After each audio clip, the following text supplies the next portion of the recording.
When I first saw my friend Pedro at the 2018 E3 press conference, I fell genuinely in love. Devolver Digital really shocked a lot of people when this game was announced, but I was flipping out that there was a shooter on the market where I could kill someone off of a frying pan. My friend Pedro was based off of a 2014 Flash game by Adult Swim Games, but their new slogan, Blood, Bullets, and Bananas, perfectly describes the new game. This shoot 'em up was at the top of my list when it came time for the Steam summer sales. I didn't hesitate to pick it up, but I wasn't sure at first what I was going to think about this game. But I ended up deciding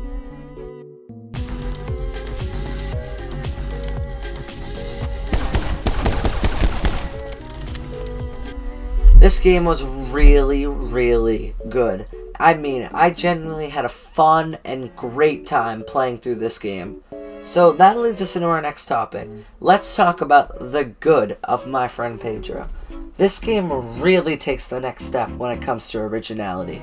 And I don't think there's any other game on the market where you can kill enemies with skateboards and then slow down time and shoot enemies off frying pans.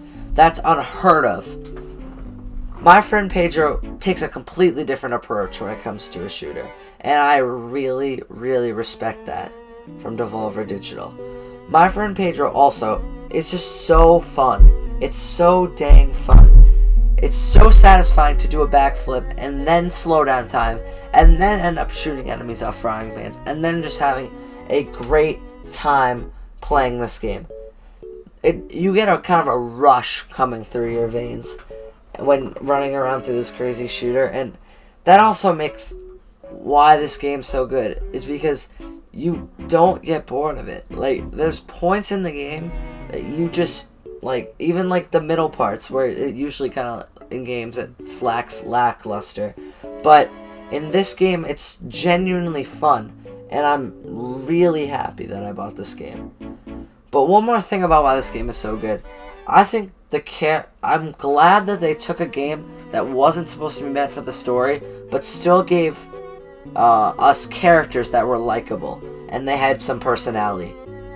If someone came up to me a couple of years ago and told me that Devolver Digital was making a game about you fighting bad guys with a talking banana by your side, and then the game was actually good, I would think you were going bonkers.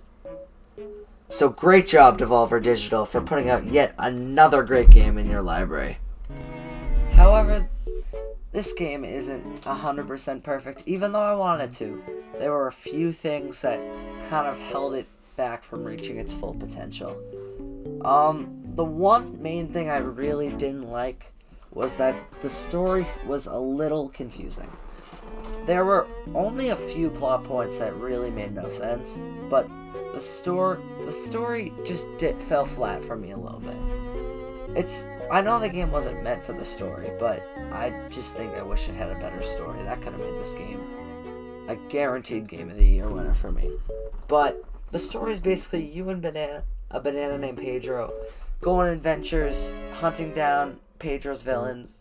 But then some things happen, and the story just kind of fell flat a little bit.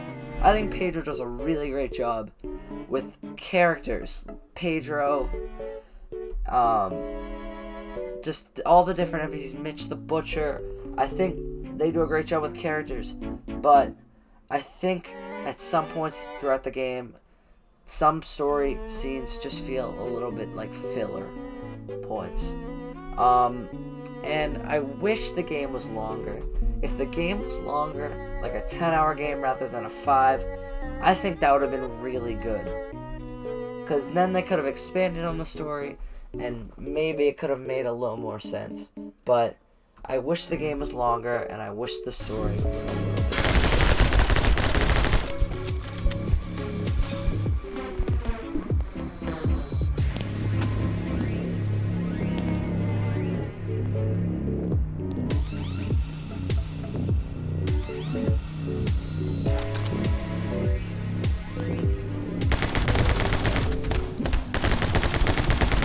Overall, I think my friend Pedro was a great, original, and fun shooter that was definitely worth my time and money.